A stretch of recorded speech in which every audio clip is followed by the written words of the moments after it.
Segundo Reis, capítulo 25. Sucedeu que, em o 9º ano do reinado de Zedequias, aos 10 dias do 10º mês, Nabucodonosor, rei de Babilônia, veio contra Jerusalém, ele e todo o seu exército, e se acamparam contra ela, e levantaram contra ela tranqueiras em redor. A cidade ficou sitiada, até ao 10º ano do rei Zedequias. Aos 9 dias do 4º mês, quando a cidade se via apertada da fome, e não havia pão para o povo da terra, então a cidade foi arrombada, e todos os homens de guerra fugiram de noite pelo caminho da porta que está entre os 2 muros, perto do jardim do rei, a despeito de os caldeus se acharem contra a cidade em redor. O rei fugiu pelo caminho da campina, porém o exército dos caldeus perseguiu o rei Zedequias e o alcançou nas campinas de Jericó. E todo o exército deste se dispersou e o abandonou. Então o tomaram preso e o fizeram subir ao rei da Babilônia, a Ribla, o qual lhe pronunciou a sentença. Aos filhos de Zedequias mataram à sua própria vista, e a ele lhe vazaram os olhos. Ataram-no com 2 cadeias de bronze e o levaram para a Babilônia.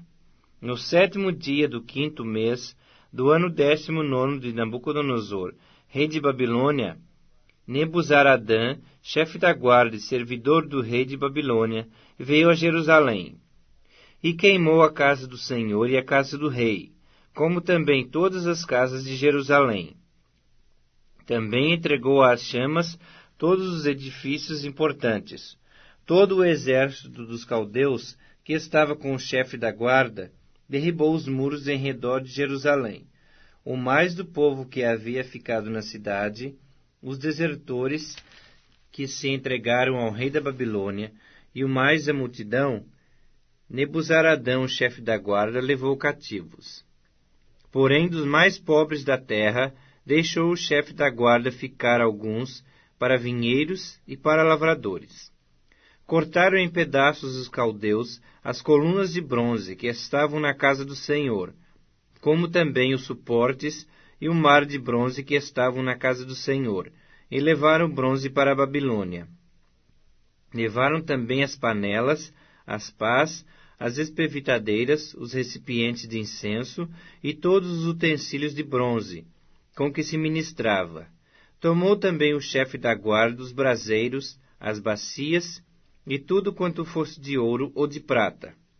Quanto às 2 colunas, ao mar e aos suportes que Salomão fizera para a casa do Senhor, o peso do bronze de todos esses utensílios era incalculável. A altura de uma coluna era de 18 côvados, e sobre ela havia um capitel de bronze de 3 côvados de altura. A obra de rede e as romãs sobre o capitel ao redor, tudo era de bronze. Semelhante a esta era a outra coluna com a rede. Levou também o chefe da guarda a Seraías, sumo sacerdote, e a Sofonias, segundo sacerdote, e aos 3 guardas da porta. Da cidade tomou a um oficial, que era comandante das tropas de guerra, e a 5 homens dos que eram conselheiros do rei e se achavam na cidade, como também ao escrivão-mor do exército, que ali estava o povo da terra, e a 60 homens do povo do lugar, que se achavam na cidade. Tomando-os Nebuzaradã, o chefe da guarda, levou-os ao rei de Babilônia, a Ribla. O rei de Babilônia os feriu e os matou em Ribla, na terra de Amate. Assim Judá foi levado cativo para fora da sua terra. Quanto ao povo que ficara na terra de Judá, Nabucodonosor, rei de Babilônia, que o deixara ficar, nomeou governador sobre ele a Gedalias, filho de Aicão, filho de Safã.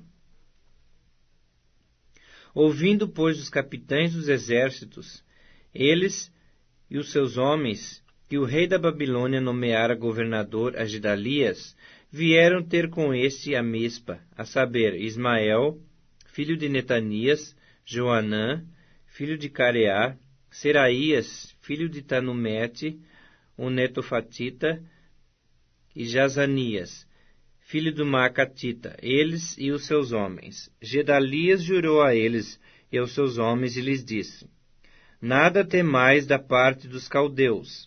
Ficai na terra, servi ao rei da Babilônia, e bem vos irá. Sucedeu, porém, que no 7º mês veio Ismael, filho de Netanias, filho de Elisama, de família real, e 10 homens com ele, e feriram a Gedalias, e ele morreu, como também aos judeus, e aos caldeus que estavam com ele em Mispa. Então se levantou todo o povo, assim os pequenos como os grandes, como também os capitães das tropas, e foram para o Egito, porque temiam os caldeus. No 37º ano do cativeiro de Jeoaquim, rei de Judá, no dia 27 do 12º mês, Evil-Merodach, rei de Babilônia, no ano em que começou a reinar, libertou do cárcere a Joaquim, rei de Judá. Falou com ele benignamente, e lhe deu lugar de mais honra do que a dos reis que estavam com ele em Babilônia. Mudou-lhe as vestes do cárcere, e Joaquim passou a comer pão na sua presença todos os dias da sua vida. E da parte do rei lhe foi dada subsistência vitalícia, uma pensão diária durante os dias da sua vida.